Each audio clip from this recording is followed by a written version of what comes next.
저는 오늘 건물주 입장에서 임대소득이 있는 경우 어떻게 보고하는지에 대해서 설명하려고 합니다.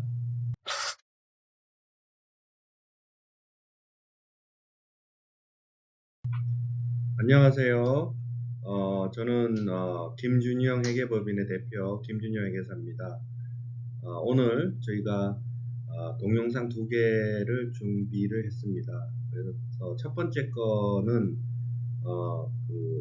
윤인상 회계사님이 그 세입자들, 요번에 이제 자가가 없이 이제 렌트를 지불해야 되는 분들, 그분들을 위한 특별 환불 제도가 생겼습니다. 그래서 BC 렌털 텍스 크레딧이라고 부르고요.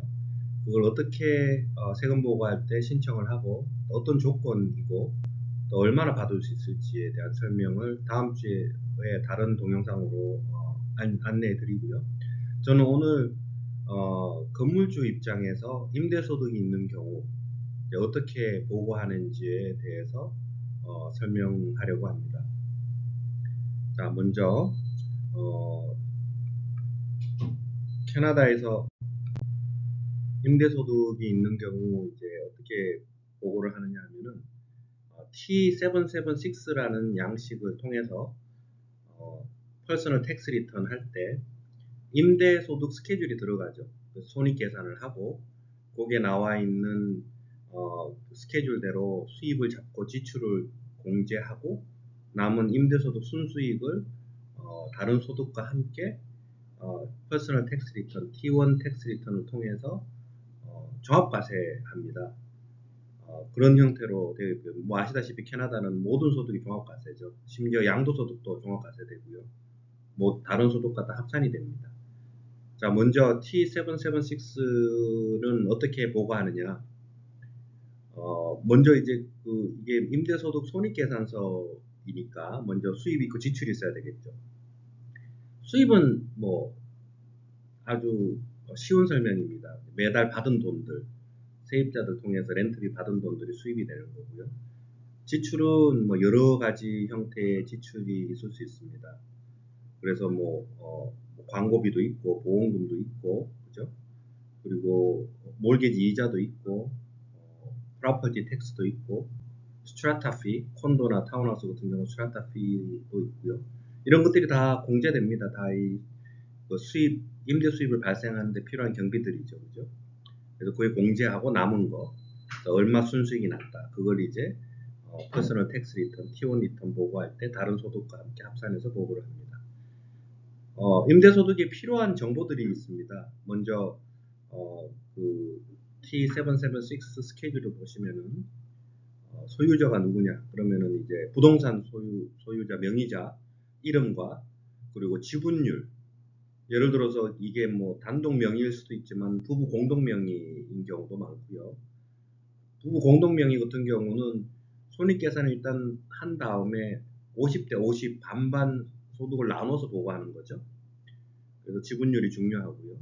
또 어떤 경우는 부부가 아닌데 다른 사람들 제3자들끼리 뭐 3명, 4명이서 같이 공동 투자를 하고 3명이서 3분의 1씩 아니면 4분의 1씩 이렇게 지분이 나눠지는 경우가 있고요. 어떤 경우는 아예 지분율이 틀린 경우도 있습니다.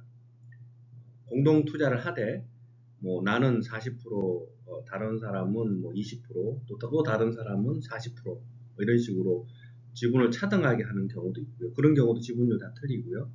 그걸 영어로 공동명의 실제로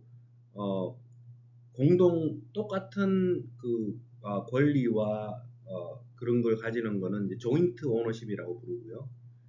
그런데 이제 지분율 퍼센테이지가 서로 틀린 파트너십인 경우는 테넌시 인 커먼이라고 부르죠. 그래서 그 계약서에 의해서 이루어지고요. 지분율이 틀린 경우는 그 계약서에 다 나옵니다. 지분율들이. 그리고 등기에 다 나오고요. 지분율이. 그래서 이제 그 지분율이 틀린 경우는 그 지분율을 쓰면 되고요. 임대 공간은 왜 중요하냐 하면은 뭐 타운하우스나 콘도 같은 경우 그 전체 부동산을 다 임대를 주는 경우야 100%가 되겠죠. 하지만 내가 집을 가지고 있고 거기에 부분적으로 위에 공간은 내가 쓰고 2층은 내가 쓰고 1층은 이제 임대를 주고 반대로 이제 1, 2층은 내가 쓰고 베이스먼트를 임대를 주고 이런 경우는 임대 공간이 100%가 아니겠죠. 그래서 이제 그 임대 공간의 비율이 필요합니다. 비율은 스퀘어핏 계산을 해야 됩니다. 그래서 전체 2,500 스퀘어핏인데 건평이 임대 주는 공간이 1,000 스퀘어핏이다. 그러면 그 지분율 비율로 공간 비율로 경비 처리를 할 수 있고요. 네, 왜냐하면 이게 뭐 이렇게 재산세, 보험금, 은행 이자 이런 것들은 그 집 전체에 나오는 경비고 그렇기 때문에 이 임대 공간 비율로 곱해서 그 비율만큼만 공제가 가능하겠죠. 왜냐하면 내가 전체를 임대 주는 게 아니고 부분적으로 부동산에 부분적으로 임대를 주고 있기 때문에 그 비율 그 계산이 필요합니다. 그래서 스퀘어핏으로 계산한 다음에 그 포션만 넣는 게 맞고요. 임대 기간도 중요합니다. 임대 기간은 이제 뭐 12개월을 다 임대를 주는 경우가 있지만 부분적으로 특히 이제 집을 구매하고 나서 임대 주기 전이면 뭐 7월부터 임대를 줬다 그러면은 6개월간 임대를 준 거죠. 그래서 그 6개월간 발생한 경비만 차감이 되고요. 뭐 수입도 6개월간 뭐 발생하는 것만 수입 잡히기 때문에 당연한 거죠. 그래서 임대 기간도 중요한 거고요. 그리고 뭐 당연히 임대 소득과 그리고 임대 지출과 경비를 보시면 어떤 이제 서류들이 필요하냐면은 그 경비들을 공제하기 위해서는 보험금 납부하신 납부 영수증이 있을 거고요. 재산세 납부하신 납부 영수증을 보면 1년 재산세 금액이 나오고요. 어떤 시티 같은 경우는 이제 재산세 두 번 나눠서 냅니다. 1월 달에 한 번, 6월 달에 한 번. 그래서 두 개를 다 확인해야 될 것 같고요. 그리고 어떤 경우는 어떤 번화비 같은 경우는 1월 달에 내는 게 유틸리티 수어 비리죠. 그래서 이제 그런 거는 따로 또 뭐 다른 시티 같은 경우는 다 묶어서 6월 달에 한목에 내는데 번화비는 이게 분리되어 있습니다. 오라하고 수어가 그 얘기고요. 그리고 관리비 납부 기록 매달 이제 뱅크 세멘트 보면은 관리비가 매달 나가죠. 콘도나 타운하우스 같은 경우 그 기록들이 필요하고요. 뭐 뱅크 세멘트 보면 나오죠. 또 정리된 거를 보시려면은 그 스트라타 미팅의 AGM을 보시면 거기에 보면 1년치 스트라타 비 또 정리된 게 있습니다. 이제 그거를 참고로 할 수도 있고요. 그런 서류들이 필요하고요. 이게 실제로 그 양식입니다. 세금 보고하는 양식상에 나오는 스케줄 T776 임대소득 보고 스케줄입니다. 이런 형태로 아까 제가 보여드렸던 그 내용 가지고 이 양식에 기입을 해서 세금 보고를 하게 됩니다. 자, 그러면 세율이 어떻게 되느냐? 그 부동산 임대 소득 관련된 소득 종류는 두 가지가 있겠죠. 매년 발생하는 임대 소득을 보고하는 게 있을 거고요. 이걸 팔았을 때 양도이익이 발생했을 때 또 세금이 있을 거고요. 어쨌든 이 뭐 임대 소득이든 양도 소득이든 종합과세되고요. 한 해에 다 합산을 해서 다른 소득과 더해져 가지고 누진율이 적용이 되겠죠. 그래서 사실 다른 소득이 많은 경우는 부동산을 파는 거를 좀 시점을 조절할 필요는 있습니다. 왜냐하면 합산이 되면 금액이 많아지기 때문에 그렇게 되고요. 세율을 보시면 일반 소득세율과 양도소득세율 이렇게 두 개로 나눠져 있죠. 그리고 소득 구간별로 이제 세율이 적혀 있습니다. 지금 가장 높은 세율 일반 세율 보시면은 53%가 넘고요. 양도세율은 26% 정도 되죠. 이게 딱 그 반입니다. 그래서 양도소득은 50% 면세기 때문에 일반 소득이 이제 임대소득이 여기 들어갑니다. 거기에 반 세율로 적용이 됩니다. 다른 소득과 합쳐져서. 그리고 요즘 같이 이제 고이자 시대에 임대를 얻어서 임대 수입 발생하는 경우는 손해나는 경우도 많죠.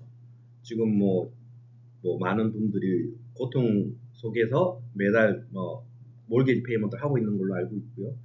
이런 경우 이제 임대 손실이 발생을 할 텐데 이런 상황일수록 열심히 보고를 더 해야 됩니다. 그래서 이제 다른 소득에 한해서 임대 손실은 사용이 가능합니다. 예를 들어서 2023년도에 임대 손실이 5,000불 발생했다. 그런데 다른 데서 내가 뭐 근로소득이나 뭐 다른 소득들이 한 5만 불 있다. 그러면 5,000불 공제할 수 있습니다. 그래서 세금 한 불도 늘어날 수 있고요. 아니면 세금 추가로 낼 거를 줄일 수도 있고요. 그래서 손실을 알수록 열심히 보고하는 게 맞는 얘기고요. 또 이런 마켓이기 때문에 이제 팔았을 때 양도 이익이 발생한다는 보장도 없죠. 그래서 양도 손실이 발생할 수 있고요. 팔았을 때는 그런 경우 양도 손실도 열심히 잘 성실하게 보고를 해 놓으면 양도 손실도 앞으로 다른 거 팔았을 때 양도 이익에 대해서 사용이 가능합니다. 그래서 손실 날 때는 더 열심히 잘 보고를 해야 된다. 그게 제가 드리는 팁이고요.